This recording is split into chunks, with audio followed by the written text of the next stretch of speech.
ሰላም እንዴት ናችሁ ቤተሰብ? ዛሬ ላይ እንደዚህ ሰው እየሆናችሁ እየተቸገራችሁ ከሆነ የተለያዩ ሲቹዌሽኖች ላይ በጣም በፍርሃት ምክንያት ራሳችሁን ወደኋላ እየጎተታችሁ ከሆነ ለምን እንደሆነ እንዴት ማስተካከል እንደምትችሉ አሳያችኋለሁ ማለት ነው። እስከ መጨረሻ ድረስ በደንብ ተመልከቱት። ፍርሃት ከብዙ ነገር ሊይዘን ይችላል። ለምሳሌ ተቀጥራችሁ ምሰሩ ከሆነ ምናልባት እድገት ትፈልጋላችሁ፣ ገንዘብ ትፈልጋላችሁ፣ ተጨማሪ ደሞዝ ማለት ነው። እሱም መጠየቅ ትፈልጋላችሁ፣ ግን ደግሞ አለቃችሁን ፈርታችሁ ልትተዉ ትችላላችሁ። የምትወዷት ሴት ትኖራለች፣ መጠየቅ ፈልጋችሁ ፈርታችሁ ወደኋላ ልትቀሩ ትችላላችሁ። ቢዝነስ መስራት ትፈልጋላችሁ፣ ግን ያላችሁን ቢዝነስ ለሰዎች ማቅረብና መንገር ፈርታችሁ ወደኋላ ልትቀሩ ትችላላችሁ። ብቻ ብዙ ነገር ከብዙ ነገር ወደኋላ ያስቀረናል። ምን ካላችሁ ፍርሃት የሚባለው ነገር ማለት ነው። ስለዚህ እሱ እንዴት ማጥፋት እንደምንችል በደንብ አሳያችኋለሁ። ወደ ቪዲዮ ከመግባታችን በፊት ዋን ቱ ዋን ከኔ ጋር መስራት የምፈልጉ ሰዎች ከታች ባለው ዲስክሪፕሽን እኔ ማውራት ትችላላችሁ፣ ወይም ደግሞ እዛ ላይ አይታችሁ መርጣችሁ መጀመር ትችላላችሁ ማለት ነው። ስለዚህ ወደ ቪዲዮ እንገባለን። ፍርሃት ምንድን ነው?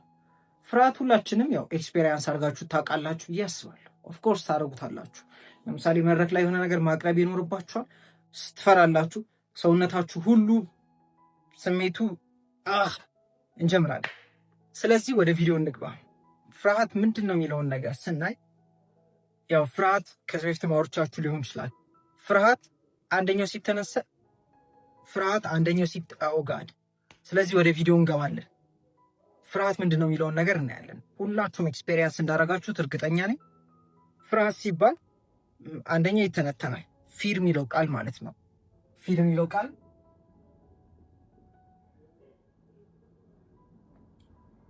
ፎልስ ኤቪደንስ አፒሪንግ ሪል ብለው ይተነትኑታል ማለት ነው። which is የውሸት ማስረጃ የእውነት አስመስሎ አእምሯችን ሲያቀርብልን ማለት ነው።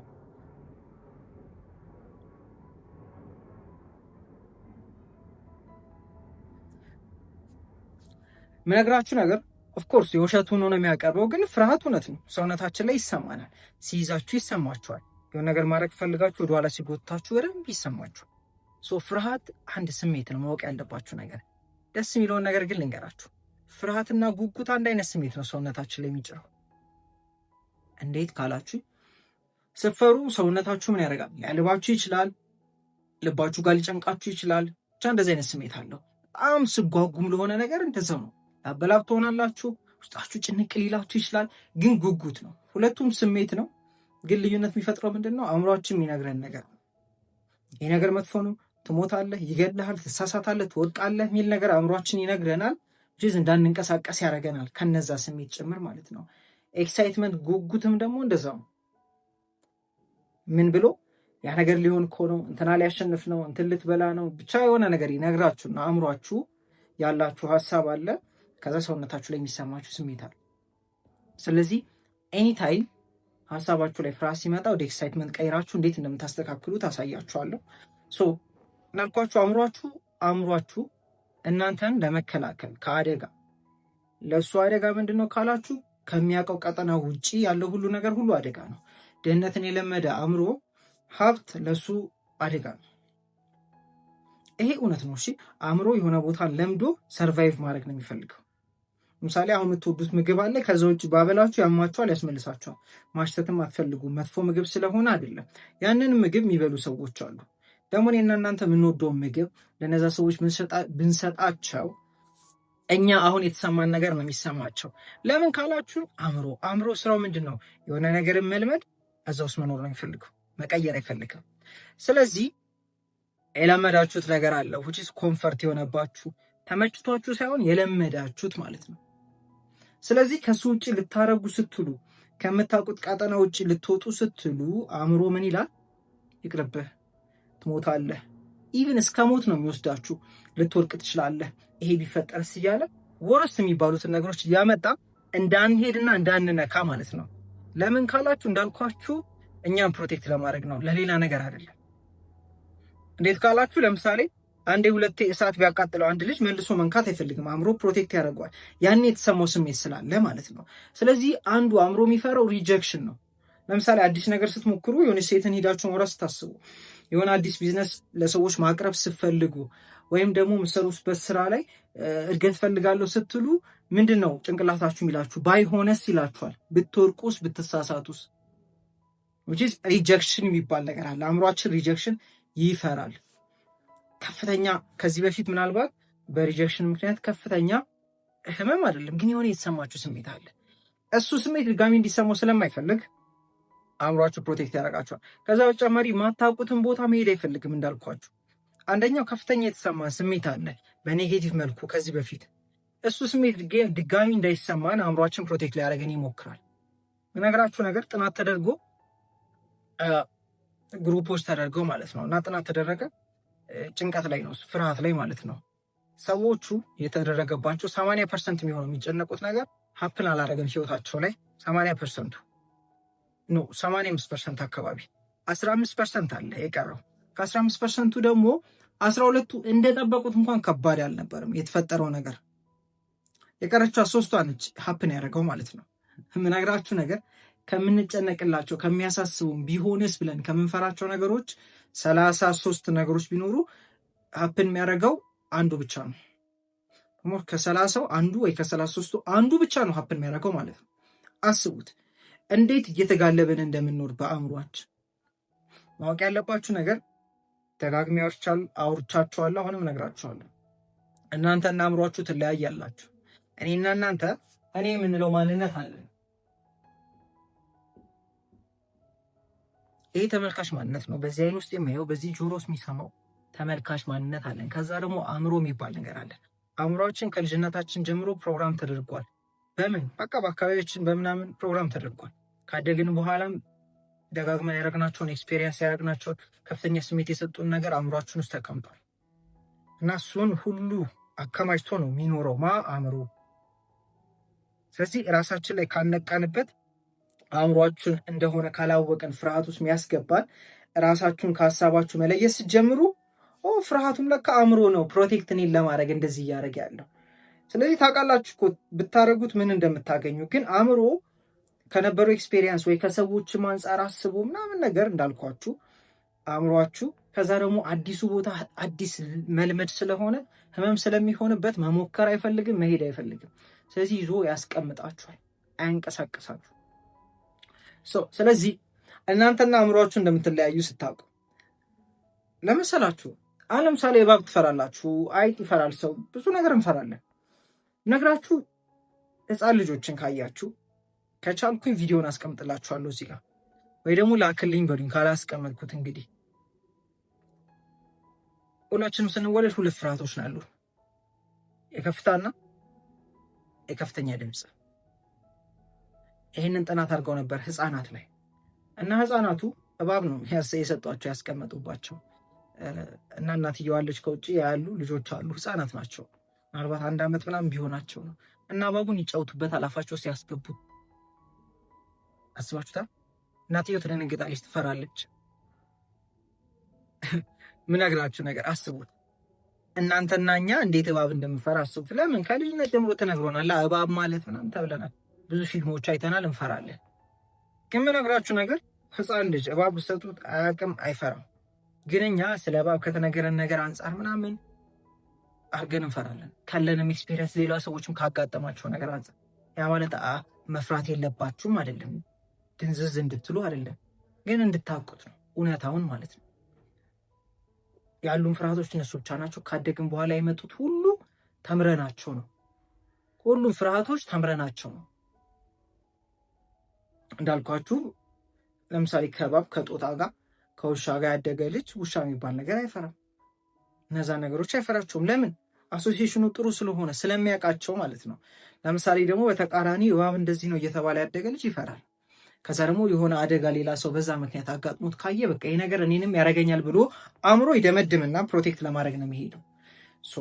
ይህን ሁሉ ለምን አነሳውላችሁ? እናንተና ሀሳባችሁን እናንተና ፍርሃታችሁን ለዩት። እናንተና አእምሯችሁ ትለያያላችሁ። አእምሯችሁ ደግሞ ነው ፍርሃት የሚሰጣችሁ ከዚህ በፊት ካጋጠመው ካየው አንጻር አድርጎ እኛም ፕሮቴክት ለማድረግ እንደዛ ያደርጋል። እንግዲህ አንዱ ፕሮቴክት የሚያደርገን ከሪጀክሽን ነው። ለምን? በሪጀክሽን ምክንያት መጥፎ ስሜት ተሰምቶናል። ሪጀክሽን ማለት የሆነ ነገር ለማድረግ ሞክራችሁ እምቢ ስትባሉ ማለት ነው። ምሳሌ እኔ መድረክ ላይ ወጥቼ ማውራት በጣም ነበር የምፈራው። እንደዚህ ካሜራ ላይ ቁጭ ብዬ ማውራት በጣም ነበር የሚደብረኝ የሚያስፈራኝ። ለምን ካላችሁ አንደኛ ሌላ ሰዎች ሲነቆሩ አይቻለሁ፣ ሲሰደቡ አይቻለሁ። ከዛ ደግሞ ምን አደርጋለሁ ጭንቅላቴ ይፈጥራል ደሞችን ብለህ ተሳስተሃል ብለው ኮሜንት ቢያደርጉልስ፣ ሙድ ቢይዙብስ፣ ቤተሰቦች እንደዚህ ቢሉስ፣ ብዙ ሀሳብ ያመጣል አእምሮ። አሁን በቪዲዮ አልኳችሁ እንጂ የሆነችን ወንድ ከሆነ የሆነች ሴትን ማውራት ያስባል፣ ይፈራል። እንደዚህም ፍርሃት ስለነበረብኝ ነው የምላችሁ። ደግሞ እንደዚህ ብትልህስ፣ ሙድ ብትይዝብስ፣ አልፈልግም ብቻ ብዙ ነገር ይላችኋል። ቢዝነስ መስራት ስታስቡ በወርቅስ፣ ሳሳትስ፣ ብከስርስ። አሁን የለም አይደለም ይሄ ሲቹዌሽን፣ እሺ ሊፈጠር ይችላል፣ ግን እንደዛ የሚያሳምምም አይደለም። ግን ሪጀክሽንን እንደ ከባድ ነገር ነው አእምሯችን የሚወስደው። ስለዚህ ማወቅ ያለባችሁ አንድ እውነት የሚፈጥረው አእምሮ ነው። ግን የምርም ይሰማናል፣ እንዳንሄድም ይዘናል ከምንፈልገው ነገር። ደግሞ የምነግራችሁ ነገር ፈራው ብላችሁ ቢዝነሱን ካልጀመራችሁ 100% ነግራችኋለሁ ወድቃችኋል ማለት መቼም አታሰብ። ፈርታችሁ ቪዲዮን ካልቀረጻችሁ 100% ነግራችኋለሁ መቼም ታዋቂ አትሆኑም፣ ቢዝነስ አሰሩም። ሶሻል ሚዲያ ላይ ሴቷን ሂዳችሁ ካላወራችኋት 100% ነግራችኋለሁ እሷ መታ አታገባችሁ። ስለዚህ ይሄ ፍርሃት በጣም ትልቅ ነገር ነው ማለት ነው እየያዘን ያለ ነው። ስለዚህ አሁን ለማድረግ ምን ማድረግ አለብኝ? አንደኛው የ5 ሰከንድ ህግ የሚባል ነገር አለ። 5 ሰከንድ ሩል ማለት ነው። ነገር ማድረግ ፈለጋችሁ ፈራችሁ 5 4 3 2 1 ብላችሁ ገና ሳታስቡበት ተግባሩን አድርጉት። ለምሳሌ እኔ ሰው ፊት እጄን አውጥቼ ማውራት በጣም ነበር የምፈራው እና ግን አንድ ቀን ካጠገቤ ያለ ልጅ ነግሬዋለሁ እንደምፈራና የሆነ ጥያቄ ተጠይቆ ምን አለኝ? አውጣ አለኝ ማለት ነው። ድንግጥ ብያው አውጣ ስላለኝ ነው ያወጣሁት። ካወጣሁ በኋላ ተመረጥኩኝ። ከተመረጥኩ በኋላ ምንም አማራጭ የለኝም። ያለኝ አንድ አማራጭ ማውራት ብቻ ነበር። ግን ምነግራችሁ ባስብ ላውጣ ብዬ ማሰብ ብጀምር አላወጣም። ለምን? አእምሮ የሚያመዝነው ወደ ፍርሃት ነው፣ የለመደው እሱ ስለሆነ። ስለዚህ ሳታስቡ ነገሮችን ማድረግ ጀምሮ። አንደኛው ነገር ይሄ ምን ይጠቅማል ካላችሁ ነግራችሁ የሆነ ነገር ስታደርጉ አፕሪሺዬሽን ልታደርጉ ትችላላችሁ፣ ታገኛላችሁ። ከጠበቃችሁት በተቃራኒ ውጤት ታገኛላችሁ። ከዛ ደግሞ ምን እየገነባችሁ ነው? የድፍረት ጡንቻ፣ የማድረግ ጡንቻ። ያለማድረግ አለ፣ የፍርሃት አለ፣ የማድረግ አለ። ደጋግመን ያደረግነው ያድጋል። 2 አትክልት ኑሮ ውሃ ያጠጣነው ነው የሚያድገው። በዚህ በቀኝ እጅ አትክልት አለ ብላችሁ አስቡ፣ በግራ እጅ አትክልት አለ ብላችሁ አስቡ። ይሄኛውን እያጠጣሁት ከሆነ እና ይሄን ማላጠጣው ከሆነ ይሄን የሚያድገው፣ ይሄን እያጠጣው ደግሞ ይሄን ማላጠጣው ከሆነ ይሄን የማያድገው። ህይወት ላይም እንደዛ ነው።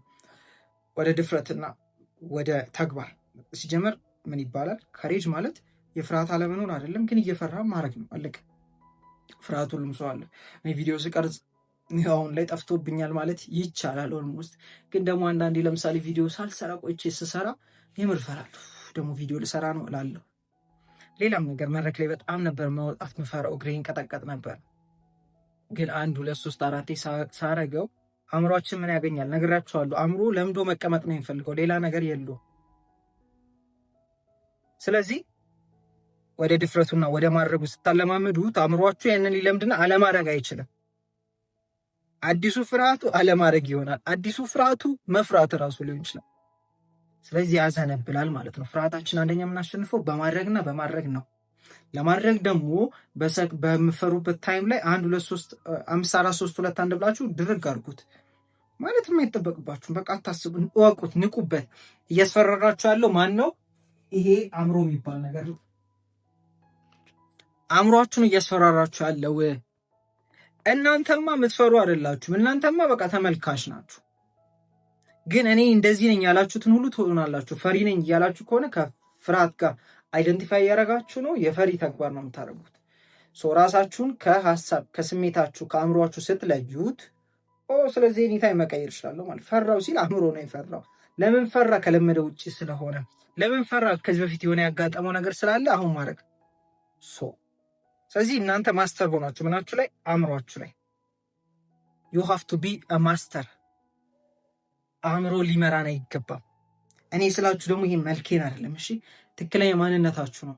እሱን ለማወቅ ራስን ማወቅ የሚለውን ቪዲዮ ወደኋላ ሄዳችሁ እዩት። ማንነኝ የሚለውን ነገር አእምሯችሁን አይደላችሁ። ስለዚህ ፍርሃት አእምሮ ላይ ነው ያለው። ናይስ።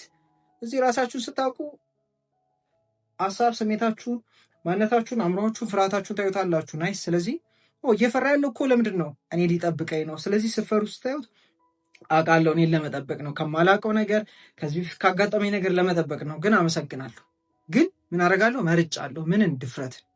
በዚህ ልክ ስታድጉ መለየት ትጀምራላችሁ። ስለዚህ መምረጥ ትጀምራላችሁ፣ መምረጥ ትችላላችሁ ማለት ነው።